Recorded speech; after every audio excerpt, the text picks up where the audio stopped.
What is up, Internet? I'm Sean. This is Zach. We're doing another Mount Rushmore. We know we didn't invent the Mount Rushmore thing. We're just doing it better than everyone else. Yeah, exactly. That's the important thing to remember. But for this one, we did shooters previously, which you can check out on the Bucket YouTube channel. Go watch it. We got that one 100% right. I implore you to go find flaws. It's truly perfect. This one, we're doing best handles. The crossovers, the ins and outs, the sham gods, all of that. This one I feel like is harder than the other one.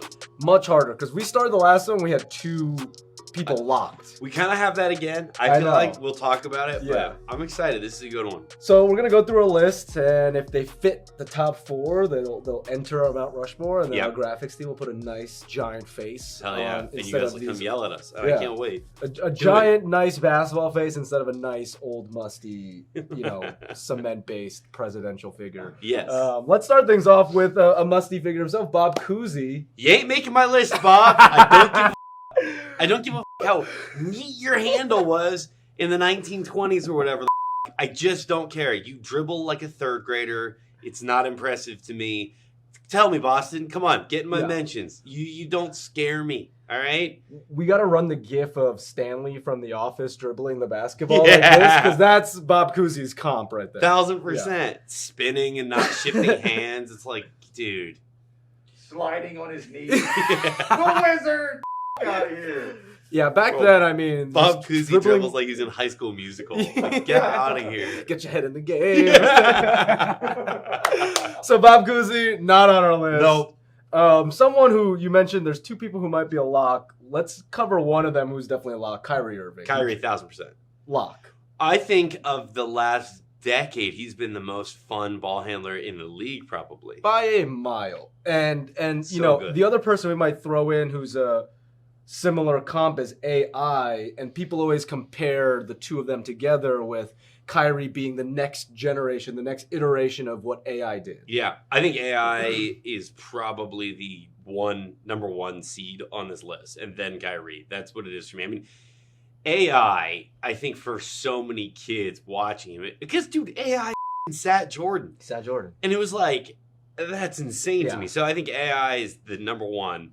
And then Kyrie. I think everything from Kyrie's game is a branch off of what AI did, and then all the various players that came off that tree. But like Kyrie has mastered it. 1000%. Yeah. That's a great way to put it. So I like having both of them there. Now things get a little tricky. Let's go to another older guy. Thoughts on Pistol Pete?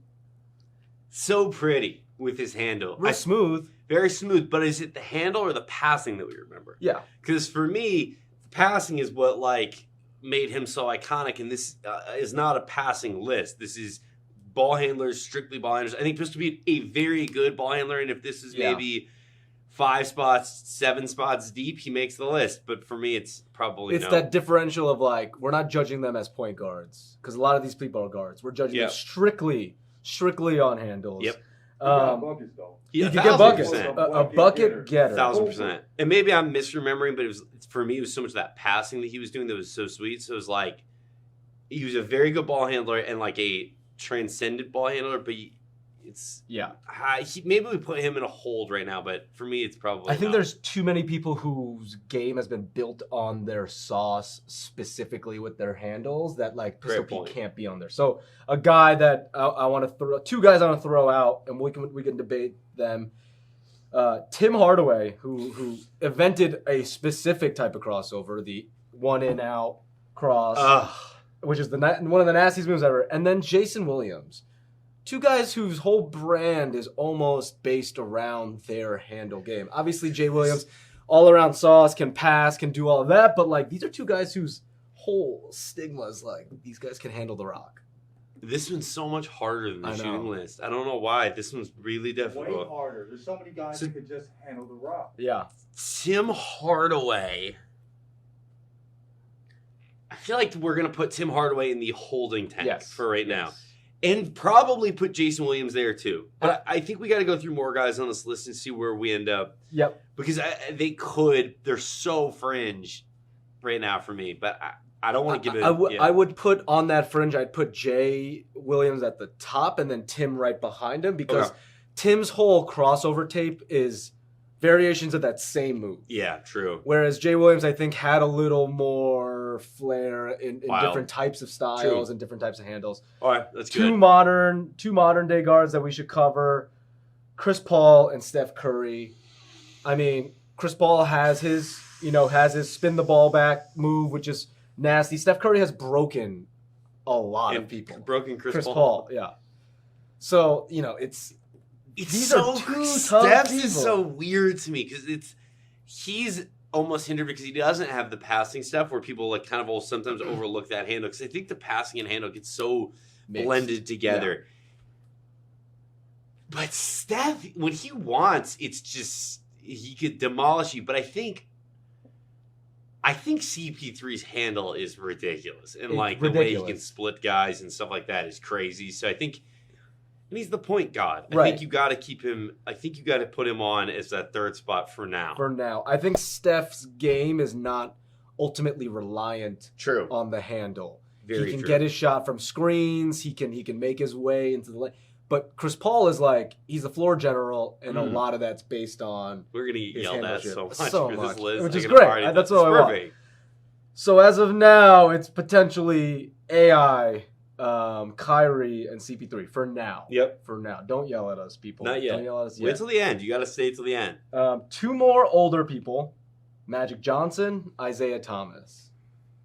Isaiah Thomas had a tight handle, and Magic Johnson is arguably the greatest point guard of all time. So now, two heavy hitters. Why I'm glad. This is why I'm glad I made. Oh God, he's so. It's hard. This is so hard. If you yell at us, do you try this? Do we overrate Magic's passing? Not overrate. Do we place him higher because of the passing, though, versus the handle? The Magic thing to me, I'm like, maybe we're overrating all the great things in his legacy, whereas handles maybe aren't up to par as some of the people on the Rushmore thing. I say this all carefully because I'm like, visually I'm just seeing all these highlights. This is the highlights of Magic doing whap, whap, whap. I still think Magic Johnson's the best point guard ever. Yes. But I think it's the passing. It's so much of that stuff that he was doing where you're like, that made him an all-encompassing, amazing point guard. I think his handle, again, if you get a top 8, he's in. Yes. But we're only doing 4, and it's only your handle. I don't think we can put him in right now. No. And Isaiah Thomas also hurts to not have in there because, again, transcendent ball handler and a guy who, to your point, the size thing didn't have that. So it was all ball handling. But I don't feel like he took guys off the dribble in a way where you were like, damn, today that would fry in the same way. Two people we haven't covered, Kemba Walker, Jamal Crawford. Kemba... Kemba! Iconically one of the greatest crossovers of all time at the college level. Jamal Crawford, one of the sauciest players ever, can do the craziest shit with the handles, under the legs, around the back. I'd have no problem if Jamal took that 4th spot. And I know that's crazy to say. I just think he did. There were so many games. He would dribble too much. He could dribble too much if he wanted to. He was so good at it, it became a fault. Yeah, in his game. I honestly think it hurt him. He was so good at handling the ball. But I don't think we can give him that spot. As badly as I want to, just knowing what the comments... this would go crazy if we put him in there. Kemba, I don't think, has enough resume from the handle standpoint outside of some really great moments. True. I just... him sitting Wanamaker in the Big East tournament is still heavy step back. Because he used to do that when we'd go play pickup. I would always hit my friend with a Kemba step. That step back was so clean. All right, well, let me throw some more names on there, and then we can fully decide. So right now, CP, AI, Kyrie. As of now, yes. Yeah. I think the CP thing. I think there's going to be a debate there. So okay, I think we may take him out. Yeah. D Rose, Rafer Alston, Steve Nash, Rod Strickland, God Shamgar, and Penny Hardaway. Those two guys at the bottom, God Shamgar and Penny Hardaway, I think need some discussion because they've invented moves, like revolutionary moves. Penny was ridiculous. And Sham God, obviously. The Sham God, the fact that it's still, when people hit it today, is so People are like, oh my god, he pulled the Sham God. That's crazy. All the variations of it, too, are beautiful. Beautiful. Sham God gets the Medal of Honor type, like, But that's what you're saying. It's like, he's in the umbrella. Kyrie is this, like, mutant of AI and Sham God and... Best handler ever. Ever. Yeah. But for me, it's like, okay, if you're putting Rushmore, you need the people before just in the 4. But Kyrie, I think, to your point, can do all of everything. He's Shang Tsung in this ball handle. Yeah. Yeah. Penny has his traditional move that Andrew Wiggins just recently copied. I don't know if Penny has it enough. I don't think enough, no, because I think you watch and the handle's beautiful, but I don't think we can. It's just not the same category. Now, Steve Nash is the one I want to talk about. That's an interesting one. Because he's so unathletic comparatively. He is. It's funny you bring that up because the Derrick Rose thing is like his handles are based on his speed and athleticism. The way he's able to cut that quick at that speed. Yeah. Steve Nash, you're right, is weaving in and out at the speed of a snail, yet breaks people down and breaks offensives down. The idea that he can get do that thing where he would like dribble around in the paint and no one can take the ball off of him. I just remember being so mad when he would drive to the hoop and do that thing where he like looks up and the guys crash and he tiptoes the baseline. No one can take the ball off of him. Comes all the way back around. And it was like, and like again, maybe his passing inflates that handle where his passing was pretty. So we're like, his creativity maybe is masking some slight things in the handle. So we should put him up in that cusp of people will argue. Throw him in there. One guy not on the list that I personally want to bring up, James Harden, because has some of the more iconic ankle breakers, and his game is literally based on whap, whap, whap, whap, whap, step back, creating space every play. You know, so. But I appreciate that he isn't on the list because like it's an amazing handle and he can like get to the hoop as much as he wants. But the move isn't always different. It's the same move. Like it's a similar move or things like that. Yeah, we can cancel them out. So as of now, we have 3 people technically in. This is tough. So we're looking at Jay Williams, Tim Hardaway, Steph Curry potentially, Magic Johnson potentially, Jamal Crawford, Steve Nash. Mm-hmm. There you go. I mean, okay. I mean, we're leaving Skip to My Lou off of this list, and he literally defined a generation from highlight tapes. It's wild how hard this list is. Okay.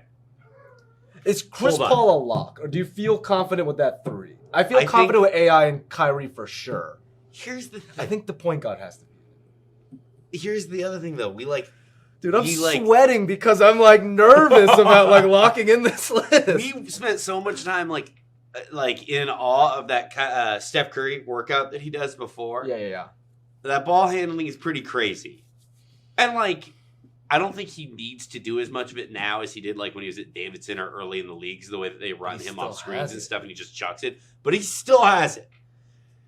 But I don't think he can take Chris Paul's spot, and I don't think we can give him the 4 spot. No. So the question then is, so who's left? Steve Nash, Magic Johnson, Tim Hardaway, Jason Williams. I think we give it to Jason Williams. I agree. Does that hurt you? I think Tim Hardaway had better handle, was known more for his handle than CP3. I think the 4th spot would be Steve Nash for me. Okay. Wow. Steve Nash could get anywhere on the court he wanted to, and I know it's probably wild to say that, but he could go. I'm not mad at that. No, I'm not mad at that. And I think the Steve Nash thing is like the most elite handler in terms of efficiency and like literal like he does what he needs to do every single time and gets the space. Took care of the rock too. Yeah, never turned it over. Jay Will might have turned that thing over. Yeah. Jay Williams' issue might be that he was too flashy and too saucy. That again, as John said, it might have hurt him in the actual efficiency level of basketball. Because we're combining a lot of things, right? Sauce, creativity. Did your handles actually make your career? Your play on the court and like the way your crossover inspired other people. And I think so. For me, I guess let's hear it. We're gonna go Steve Nash as the 4, or for me. So I'm okay with this list if we want to put our blood on it. AI, Kyrie, CP3, Steve Nash. But I'm pretty confident with this list. I think the people who argue for Tim Hardaway, Jay Williams, people like that, you have every right to. We'll take the heat. But that's our Mount Rushmore. I think it's pretty good. Yeah. I'm happy with it. A credit to the league that how difficult this was. 1,000%. And I think it's a self-report if you're coming at me about Steve Nash on this list. Yeah. Talk to me about Chris Paul. Don't come at me about Steve Nash, all right? Okay. I love that. Well, hey, fire off in the comments. We're going to hopefully do more of these or more tough topics. I'm sure we forgot someone, so please always we forget someone. We forgot someone on the families list. Look, come after us. Keep us in check. Keep us honest. Otherwise, stay tuned to Buckets.